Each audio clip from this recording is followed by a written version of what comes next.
Vamos lá então, iniciando o nosso estudo de hoje, do nosso livro Fonte Viva. O nosso texto será o de número 48. Mas, antes da gente começar, seria impossível, nós começarmos o nosso trabalho sem fazermos um comentário sobre a desencarnação de Nelson Mandela.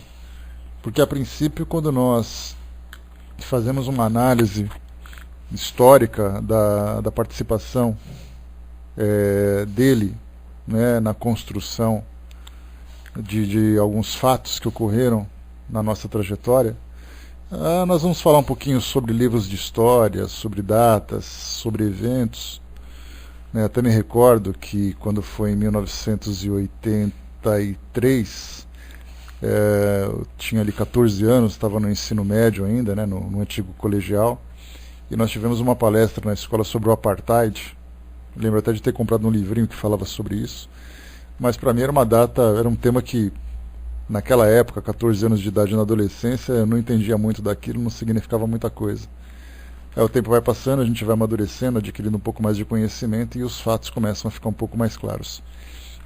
Então, vamos ali tendo um pouco de conhecimento de datas, de fatos, de nomes, de situações que são gloriosas, pela conquista, são vexatórias pela tragédia e tudo mais. Mas muito mais do que isso, eu acho que vale a pena a gente fazer um comentário, porque nós testemunhamos nesses últimos anos a presença de um grande espírito que esteve entre nós. Assim como há algumas décadas nós tivemos aqueles que tiveram oportunidade de apreciar o trabalho de Mahatma Gandhi, quando trabalhou intensamente pela libertação da Índia, do domínio inglês, acompanharam, ouviram suas entrevistas, viam as reportagens, testemunharam muitas vezes em loco aquilo que ele fazia, e depois da sua desencarnação nós tivemos a oportunidade de reconhecê-lo como sendo um dos grandes ícones da humanidade. A mesma coisa aconteceu com o nosso Chico Xavier, que foi um homem que, muito mais do que fazer modificações na estrutura social do nosso mundo, ele foi o homem que exemplificou o amor na sua expressão mais simples, vivendo a sua fé, vivendo a sua crença e trazendo para nós a revelação, testemunhando a existência de um novo mundo de uma forma muito mais intensa. E Nelson Mandela não foi diferente. Embora não estivesse envolvido em temáticas religiosas e espiritualistas, ele se envolveu em temáticas sociais, lutando contra o preconceito racial. Então nós vivemos numa época em que nós precisamos dessas grandes referências. Nós tivemos historicamente, por exemplo, pegamos o próprio Gandhi, depois nós pegamos Madre Teresa de Calcutá, nós tivemos também no passado Martin Luther King, nós tivemos o Chico Xavier, tivemos também agora Nelson Mandela, e aí então espíritos que passaram por aqui, deixaram a sua marca, fizeram realmente uma grande diferença e hoje se encontram certamente sendo recebidos, ou já atuando no plano espiritual, nas esferas mais elevadas, porque tudo aquilo que construíram se tornaram para nós realmente um exemplo, independente da crença, alguns envolvidos em religiões, outros envolvidos nos seus ideais, mas todos demonstrando exatamente a sua elevação. E aí nós podemos fazer um retrospecto. Eu sempre gosto muito de pensar dessa forma. Quando nós voltamos no tempo, imaginamos uma criança nascendo, uma criança brincando no interior agrícola da África do Sul.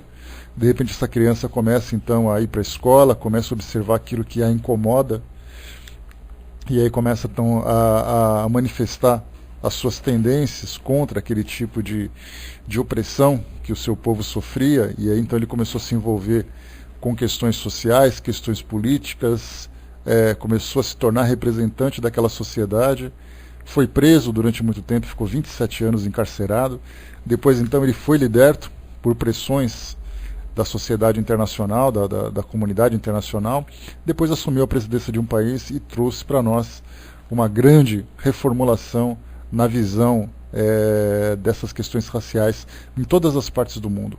Então a gente vê assim a trajetória de um espírito. Se vocês tiverem oportunidade de assistirem algum filme, ou lerem, assistir um documentário, ou lerem uma biografia de Nelson Mandela, façam isso, porque é sempre muito interessante. Eu gosto muito de biografias, porque a gente começa a ver exatamente como tudo começou. Porque a gente vê um espírito dessa grandeza que hoje desencarna numa condição tão valiosa, tão valorosa como essa de Nelson Mandela. Tudo começou, né, no momento em que ele reencarnou para nós aqui. Mas esse espírito trazia já dentro do seu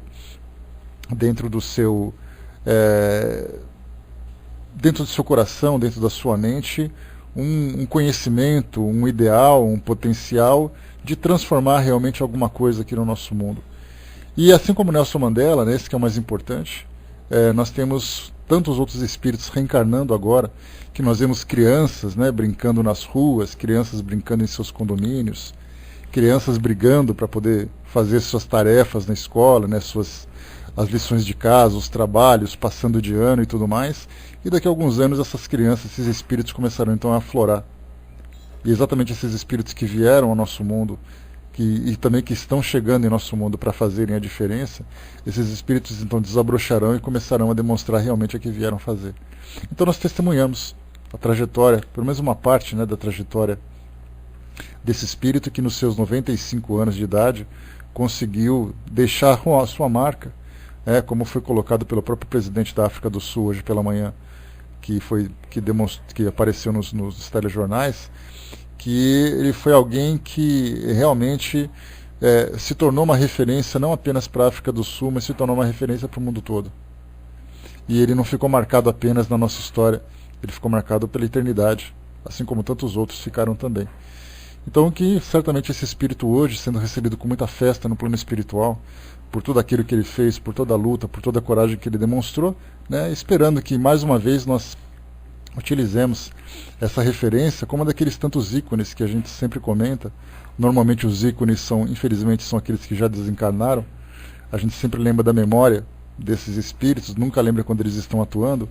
Então, exatamente porque a gente acaba caindo no esquecimento em virtude da correria do dia a dia, mas esse daí se tornou mais uma estrela, daquela que brilha no sol, né, brilha no céu do amor, no céu da caridade, no céu do idealismo, no céu dos grandes valores morais que a humanidade teve o privilégio, né, de acolher, e que nós tivemos o privilégio de conviver também.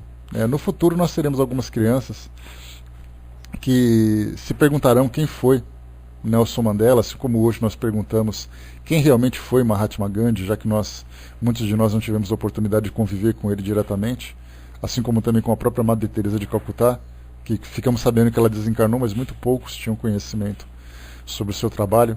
Então, no futuro alguém vai perguntar quem foi Nelson Mandela, né? E nós teremos o privilégio de dizer que nós tivemos várias oportunidades de vê-lo vivo, vê-lo atuante, acompanhar a sua luta, acompanhar a sua história, né? Então, mais um espírito que retorna ao plano espiritual, certamente vitorioso de tudo aquilo que ele fez. E o mais importante que a gente deve destacar é que, embora ele tivesse o seu grande idealismo para realizar aquilo que ele com sucesso conseguiu realizar, que foi transformar a mentalidade de um povo, e na verdade transformar a mentalidade praticamente de um planeta inteiro, né, já que todos os países que lidavam com essas questões raciais o tinham como uma grande referência. Nós lembramos que, como homem, ele também ali tinha suas dificuldades, assim como Mahatma Gandhi também teve, né? Contei para vocês que ele tinha conflitos com a família, né, de uma forma muito severa. Tinha um filho com quem ele não convivia, não conversava. O filho dele, um dos filhos, se prostituía, exatamente por uma questão de rebeldia. A esposa dele decidiu não mais vê-lo como um esposo, mas vê-lo como um irmão, e conviveu com ele durante muito tempo, né? Beijo, Dafa. Bom dia, pessoal. Vê-lo como um irmão, porque ele não tinha condições de conciliar o seu idealismo, né, com o indivíduo, o homem que tinha que se dividir naquela questão da família. Assim também Nelson Mandela, né, se casou 3 vezes. Então a gente pode imaginar que esse homem no primeiro casamento não deu certo, teve que se separar, depois veio o segundo casamento, depois veio o terceiro casamento, teve os conflitos pessoais como homem, né, mas como um idealista ele conseguiu alcançar. Então, na verdade, né, mais um espírito que veio aqui vivenciar suas provas, veio aqui vivenciar suas expiações e veio cumprir também as suas tarefas, né? Então que o nosso pensamento possa acolhê-lo não apenas como uma representação política no nosso mundo, mas um espírito que trouxe para nós um modelo de conduta, de coragem, de amor, né, pela liberdade, pela igualdade, né, erros e acertos pessoais, né, mas, né, Dafa, mas assim como um homem de ideal, ele conseguiu realmente provocar um grande efeito. E assim nós temos que nos ver também. A gente olha para a nossa vida pessoal e começa a dizer assim, olha, eu não consigo realizar isso, eu não consigo realizar aquilo, mas na verdade isso faz parte dos nossos, são detalhes da nossa vida pessoal, mas a nossa presença aqui no mundo, ela tem uma relevância muito maior que isso. Basta que a gente tenha essa mesma coragem de abraçar uma causa, né, de abraçar a nossa própria causa e começar a fazer a diferença, para que quando a gente puder olhar para trás, nós nos orgulharmos daquilo que nós fizemos. Assim como esses espíritos grandes, que depois de retornarem para o mundo espiritual, começam a olhar para trás e se perguntarem o que eu fiz pelo mundo que eu vivi, o que eu fiz pelo ambiente onde eu existi naquele momento. E começar então a se orgulhar. Então isso para nós se torna uma referência. Então que nós não vejamos isso, né, porque normalmente a gente se espelha sempre nos grandes nomes, nos grandes homens, nas grandes mulheres, nos grandes espíritos que estiveram aqui no nosso meio, e a gente fica se perguntando, né, mas eu não sou como ele, eu não tenho a coragem que ele teve, eu não consigo fazer o que ele fez. Mas na verdade eles fizeram aquilo que fizeram porque eles tinham capacidade para isso, tinham competência para isso. E nós temos a competência dentro da nossa esfera. Então que nós possamos fazer dentro da nossa capacidade, dentro do nosso potencial, aquilo que é possível para nós. Se nós não temos condições de dar aqueles passos quilométricos, nós já conversamos sobre isso várias vezes, que a gente dê os nossos passos em metros, que a gente dê os nossos passos em centímetros, ainda mesmo que nós demos os nossos passos em milímetros, mas que sempre avancemos colocando em prática tudo aquilo que nós aprendemos. Porque a doutrina para nós, que é a nossa filosofia de vida, se ela não for operante, ela é uma doutrina morta. Ela é apenas uma doutrina confortável, uma doutrina bonita, uma doutrina inteligente, mas muito pouco útil se ela não se transformar em ação, né? Então que a gente consiga fazer com que o pouco que a gente tem condições de fazer seja muito bem feito, né, no tempo que nós estivermos aqui. Bom, feita então essa colocação, eu achei que era importante a gente sempre pensar dessa forma, porque muitas vezes a gente olha para a televisão e vê uma notícia e a gente não dá o devido valor para aquelas pessoas ou para aquelas situações. Esse homem foi um homem de grande valor para todos nós, né? Dafa lembrou aqui, né, conhecimento sem ação tem um valor muito pequeno. Pois é, infelizmente a maioria das vezes que nós nos envolvemos com uma filosofia religiosa, filosofia espiritualista, a gente sempre cai nessa situação. A gente se apaixona por ela, a gente estuda, a gente conhece, a gente demonstra a nossa fé, mas muito pouca ação acaba sendo apresentada em função dessa mesma crença, né? Então que nós tenhamos um pensamento diferente. E aqui, né, encaixando, né, quase que de uma forma perfeita a esses nossos comentários iniciais, nós temos aqui o nosso texto de hoje, no nosso livro Fonte Viva, o texto número 48, Diante do Senhor. Emmanuel separar para nós aqui algumas considerações a respeito de um versículo do livro de João, no nosso Novo Testamento, no capítulo 8, em que Jesus debatia no templo com alguns dos doutores da lei, que eram ali os judeus, né, os sacerdotes, os fariseus, né, que eram aqueles homens que eram os guardiões dos valores daquela religião. Então naquele debate diziam que Jesus não era um representante de nenhuma, não era representante de Deus, mas que ele é representante do diabo. Essas eram exatamente as palavras que eles usaram. E aí então falaram para ele assim que tudo aquilo que ele fala é apenas uma questão pessoal, que todos os ensinamentos são guardados pelos profetas, e por Abraão também, que era o pai de todos, né, da religião hebraica. E aí então, no meio do debate, Jesus coloca para eles o seguinte: por que não entendeis a minha linguagem? Por que não poderdes ouvir a minha palavra? Exatamente porque o fato de não terem a compreensão daquilo que Jesus falava fazia com que eles não tivessem o interesse em modificar suas condutas. E aí então Emmanuel separa o seguinte para nós aqui: a linguagem do Cristo sempre se afigurou a muitos aprendizes indecifrável e estranha. Fazer todo o bem possível, ainda quando os males sejam crescentes e numerosos.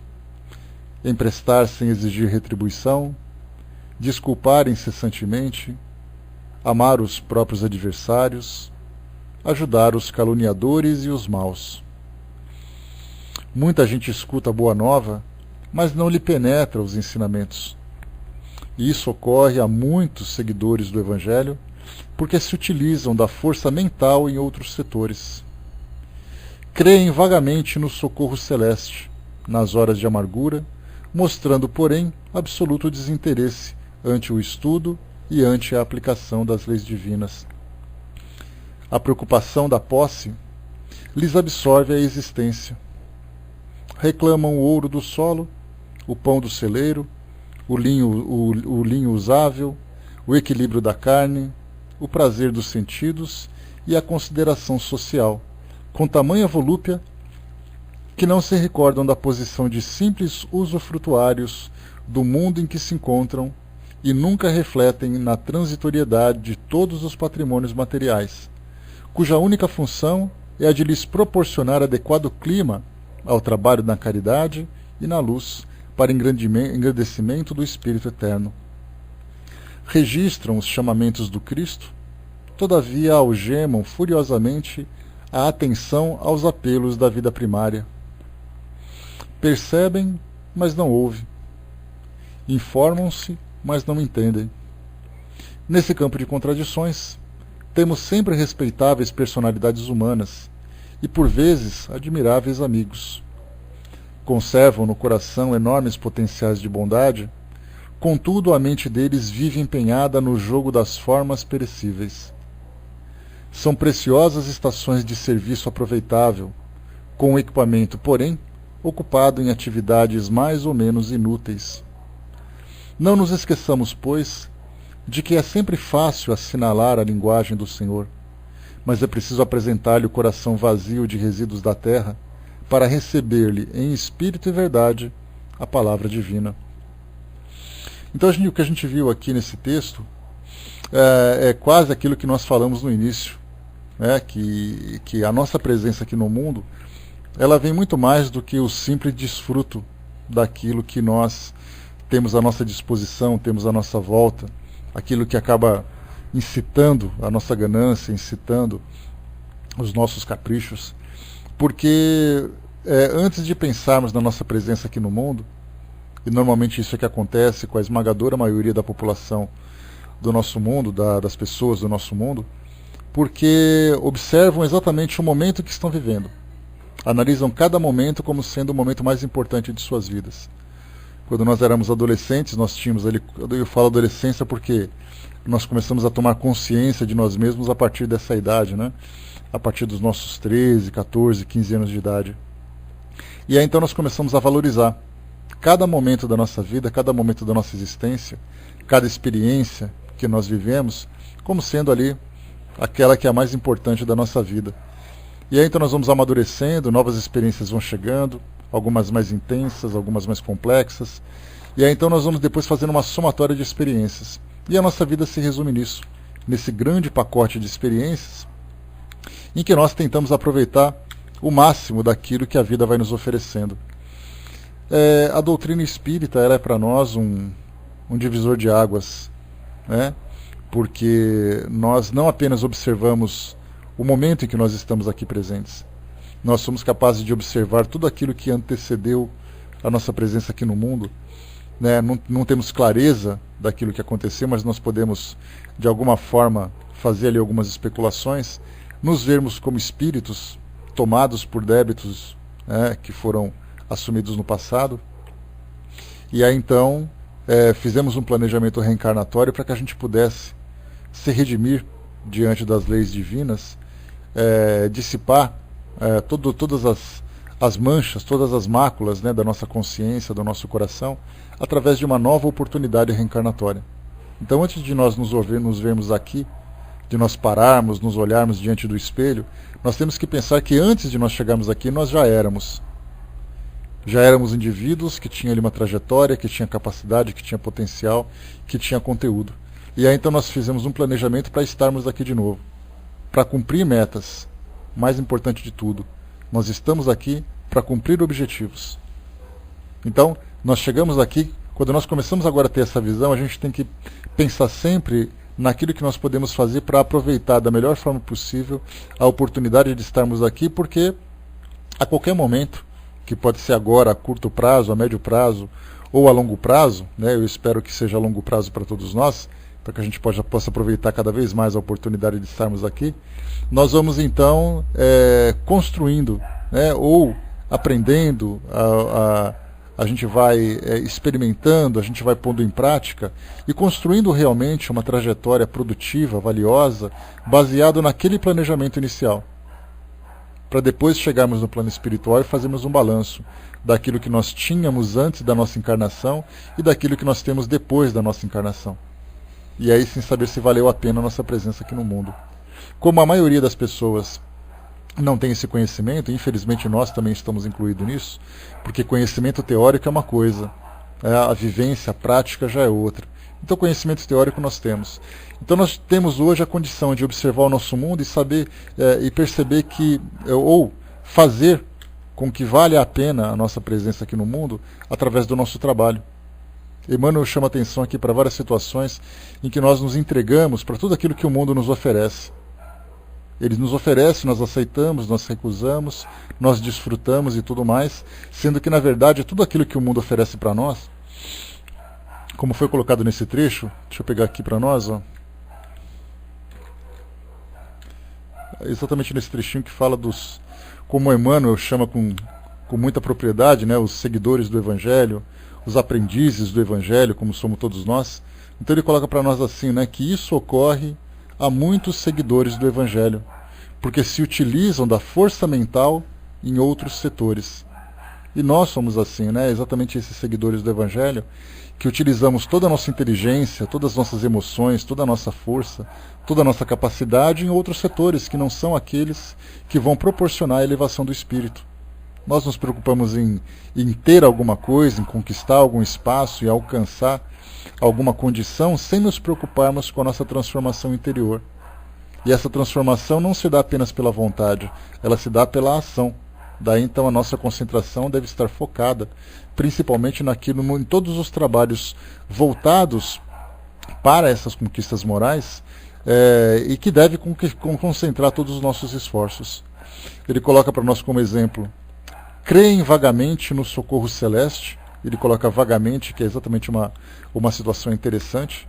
Esse vagamente quer dizer assim, nós acreditamos, mas se vier veio, se não vier não veio, vamos torcer para que venha, vamos torcer para que a gente tenha algum auxílio, alguma ajuda, né? Então a gente crê vagamente exatamente porque nós estamos ali naquela oscilação. Será que é verdade? Será que não é? Será que tem? Será que não tem? Creem vagamente no socorro celeste, nas horas da amargura, mostrando, porém, absoluto desinteresse ante o estudo e ante a aplicação das leis divinas. O estudo significa a aquisição de conhecimento, o desenvolvimento do nosso raciocínio. E a aplicação das leis divinas significa a vivência prática de todos esses valores. E continua: a preocupação da posse lhes absorve a existência. Essa preocupação da posse é exatamente o interesse das conquistas que nós desejamos. O mundo material nos oferece conforto, e nós temos ali o direito de desfrutar desse conforto. Porém, quando nós começamos a viver em função dele, aí isso para nós se torna um prejuízo. Isso para nós se torna um grande problema. Porque aí então nós nos esquecemos de tudo aquilo que diz respeito aos objetivos, que diz respeito às nossas metas aqui como espíritos encarnados, e começamos a viver exatamente em função do momento em que nós estamos vivendo. O momento mais importante da nossa existência inteira Como espíritos imortais, é o momento em que nós estamos trabalhando para comprar alguma coisa. Sendo que, na verdade, comprar alguma coisa é simplesmente ali uma oportunidade que surgiu para que a gente possa desfrutar de um certo conforto ou satisfazer algum certo capricho. E continua: reclamam o ouro do solo, o pão do celeiro, o linho usável, o equilíbrio da carne, o prazer dos sentidos e a consideração social, com tamanha volúpia que não se recordam da posição de simples usufrutuários do mundo em que se encontram, e nunca refletem na transitoriedade de todos os patrimônios materiais, cuja função única é a de lhes proporcionar adequado clima ao trabalho da caridade, na caridade e na luz para o engrandecimento do Espírito Eterno. Então, esse ponto é fundamental. Esse ponto seria aqui, esse trecho, é exatamente a chave desse nosso estudo de hoje, porque mostra isso.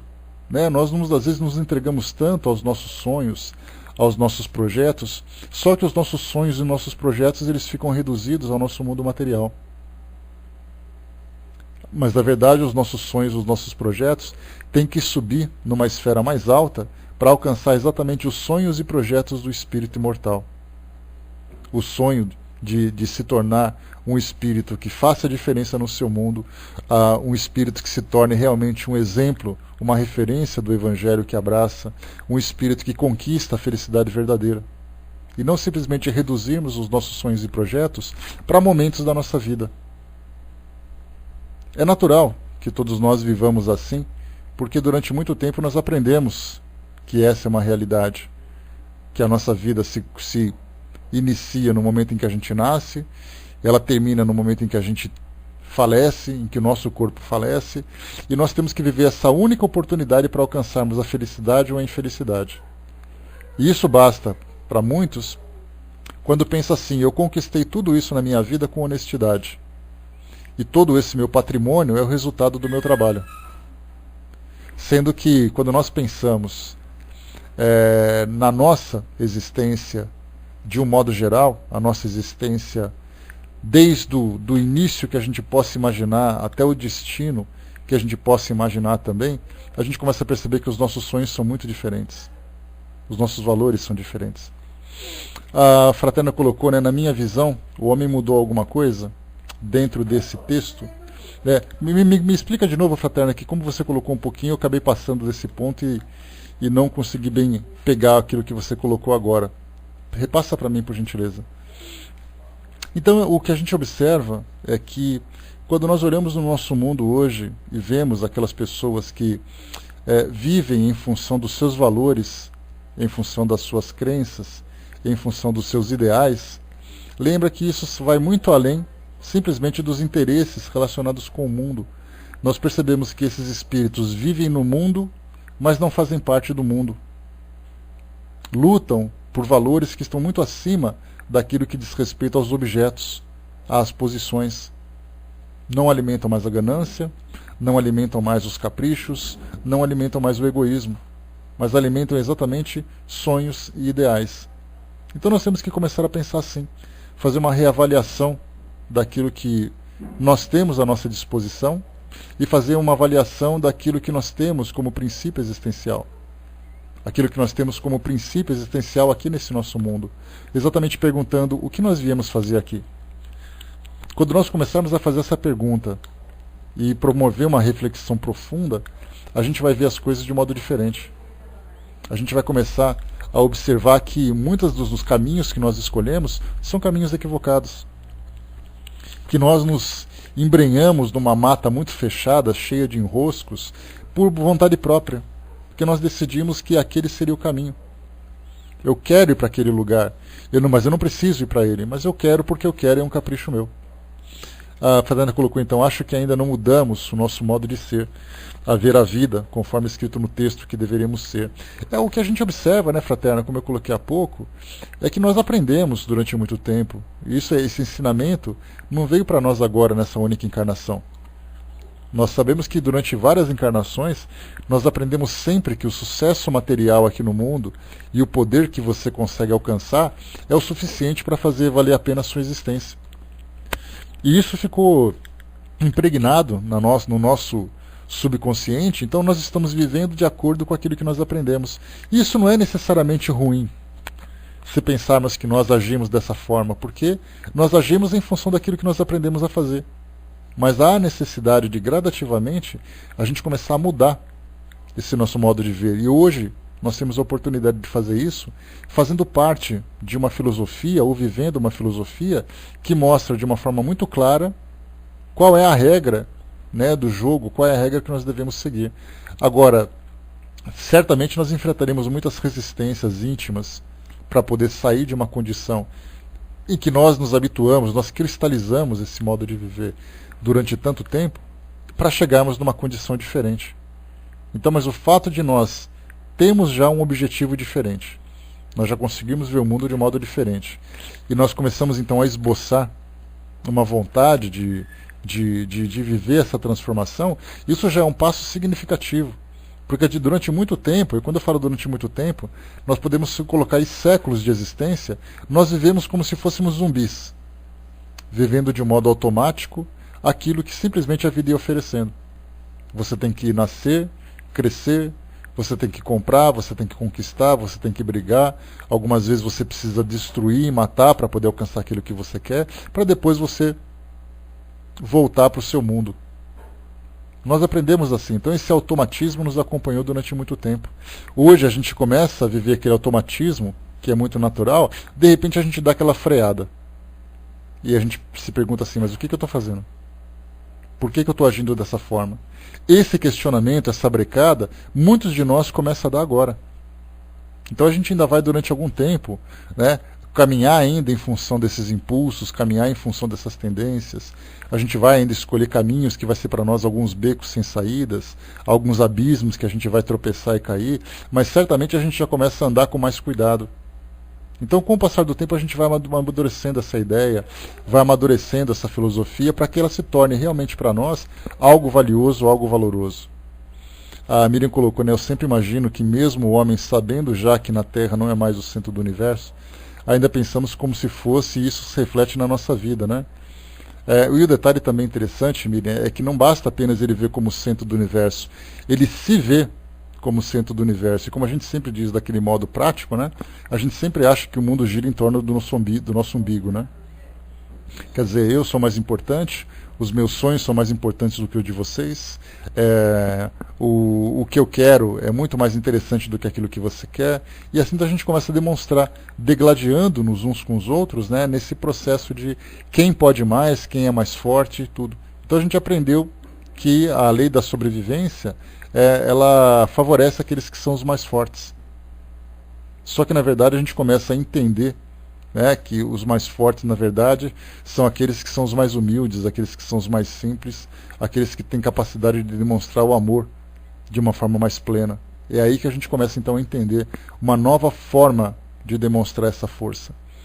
A Miriam colocou também, né, mas a consciência do erro já não é um tipo de mudança? É um passo, né? A gente lembra que essas mudanças, elas são promovidas gradualmente. E nós temos ainda muitos degraus para poder subir. Então primeiro a gente começa a ter uma percepção diferente, a fazer questionamento, a sentir na consciência aquele peso, aquele chamamento. Depois a gente começa a demonstrar, né, pequenas ações em função dessa transformação, e elas começam a se tornar maiores, maiores, maiores, até que realmente a gente viva de um modo pleno essa transformação completa. Mas isso vai demorar muito tempo ainda. Então a consciência, sim, já é um começo, mas não é o suficiente ainda. Né? Porque a consciência do erro simplesmente te lembra que você errou, mas o erro continua existindo. Ela vai começar a se tornar realmente efetiva quando você fazer uma avaliação, quando fizer uma avaliação antecipada e se perguntar assim, eu devo fazer isso ou não? E se eu fizer, o que isso vai acontecer? No futuro, quando nós estivermos já desenvolvidos, a gente não vai fazer uma avaliação se eu devo ou não fazer, se é certo ou se é errado. No futuro, a gente simplesmente vai agir do modo certo, sem nenhuma preocupação em ser tentado, em ser provocado, né, para cometer aquele erro. A Fraterna colocou, talvez eu seja um pouco positiva, mas quando vejo o caso Mandela, né, quando não foi há muito tempo, pouco se vê de união fraterna. Né? O nosso mundo ele começa ainda, ele ainda vive né, os resquícios de um passado de conflitos muito grande, em que os homens, através das nações, os homens através de raças, né, brigavam muito para poder demonstrar ali o seu poder. Enquanto no mundo, né, nós encarnados, nós espíritos, nos vermos como adversários, nós jamais conseguiremos alcançar alguma coisa valiosa, né, alguma coisa que realmente vale a pena. Então, infelizmente, nós nos vemos assim ainda. Existe naturalmente essa visão que se apresenta num grau maior, num grau menor.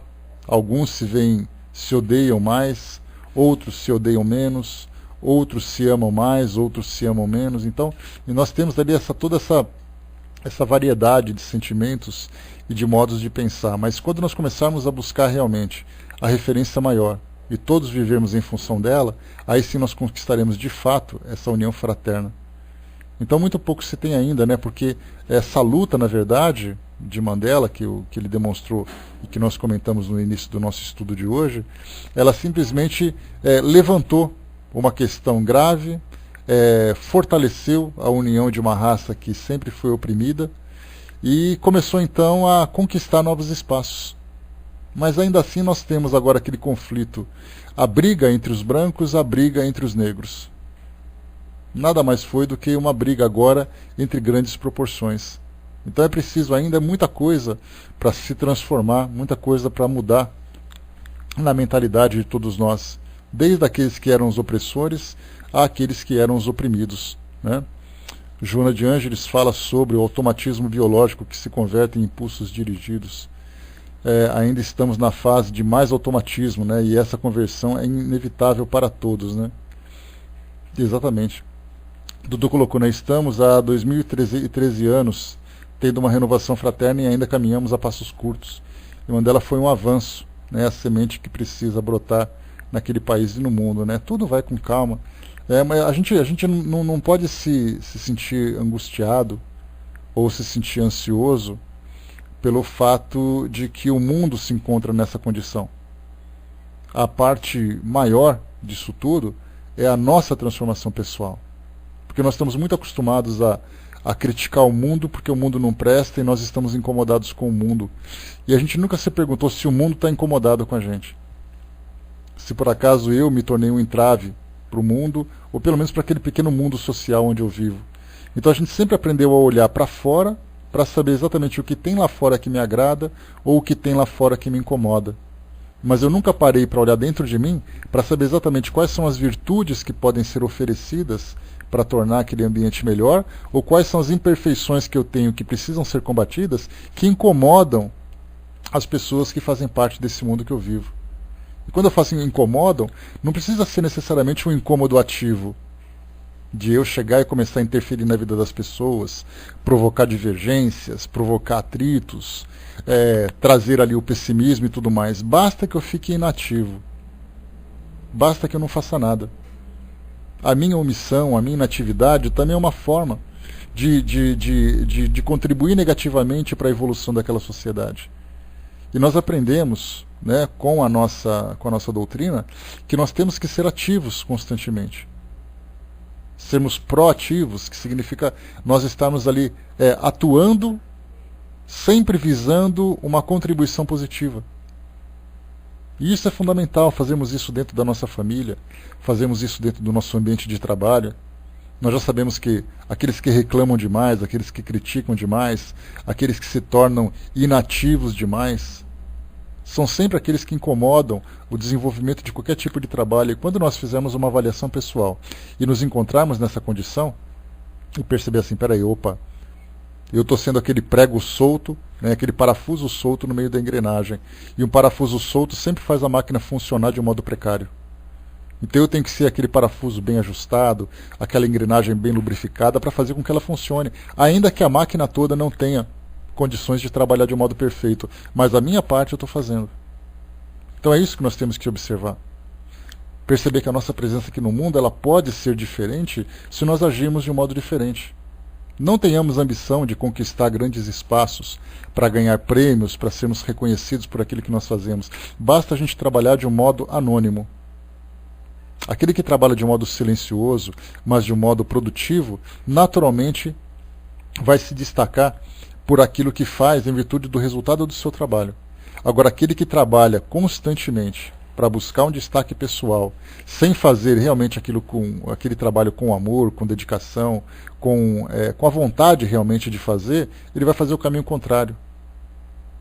Ele vai tentar encontrar ali meios de se destacar, mas o resultado do seu trabalho não vai refletir naquilo que ele faz.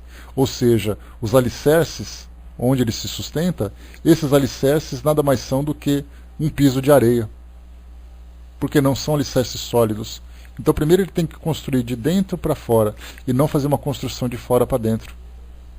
Por isso que a gente, dentro da doutrina, nós temos constantemente aqueles ensinamentos que falam para nós sobre reforma íntima, sobre o trabalho individual de cada um, sobre nós nos elevarmos como espíritos que somos. Quando eu falo que nós temos que nos elevar como espíritos, isso fica claro e patente que nós temos que nos trabalhar individualmente, de dentro para fora. De dentro, os nossos sentimentos, os nossos valores, e para fora, aquilo que nós refletimos através da ação em virtude do conteúdo que nós temos. Se nós procurarmos de fora para dentro, a gente nunca vai conseguir fazer. Ninguém se torna honesto se a honestidade não estiver dentro dele. Ninguém se torna uma pessoa caridosa se a caridade já não estiver desenvolvida dentro dele. Ninguém se torna uma pessoa amorosa se o amor já não estiver desabrochado dentro dele. Se ele tentar fazer alguma coisa e não tiver isso desenvolvido dentro dele, ele faz de uma forma artificial. E tudo aquilo que é artificial é ilusório. E a ilusão tem o seu tempo contado. Então é importante que nós façamos essa reflexão íntima. É importante que nós façamos essa vistoria dentro de nós para sabermos exatamente o que nós estamos fazendo com essa oportunidade que nós temos aqui hoje. Muita coisa do passado acaba nos prendendo, né, decisões, falta de decisões, escolhas equivocadas que nós fizemos no passado, hoje nos emperram algumas vezes de nós nos desenvolvermos. E aí a gente fecha, né, com aquela frase clássica de Chico Xavier, ou é atribuída a Chico Xavier, que nós não podemos voltar atrás e fazer um novo começo, mas que nós podemos começar agora e fazer um novo fim. Então que nós comecemos a partir de hoje, e aliás já há muito tempo que nós devemos fazer isso, sempre fazemos essas reflexões. Fazemos uma análise daquilo que nós pensamos, daquilo que nós vivemos, daquilo que nós fazemos como contribuição para o mundo melhor. Se por acaso nós tivermos uma capacidade de avançar, né, a círculos mais altos, né, a causas maiores do que aquelas que nós temos hoje, melhor. Se nós não pudermos, que nós nos contentemos em trabalhar pelas nossas pequenas causas, mas que seja um trabalho dedicado, um trabalho árduo, um trabalho digno, para que quando nós fizermos um balanço da nossa vida, nós sintamos orgulho por aquilo que nós fizemos. Porque do contrário, nós seremos simplesmente aventureiros aqui no mundo, e vocês sabem que tudo que é mal feito tem que ser feito duas vezes. Se a nossa vivência hoje não for bem feita, a gente vai ter que repetir de novo o mesmo ano, fazer tudo de novo, e agora de um modo mais difícil. Né? Então, o nosso texto de hoje, Diante do Senhor, porque fala exatamente sobre os ensinamentos. Ali o texto de Emmanuel, que o versículo que ele separou para nós, diz assim, né? Por que não entendeis a minha linguagem?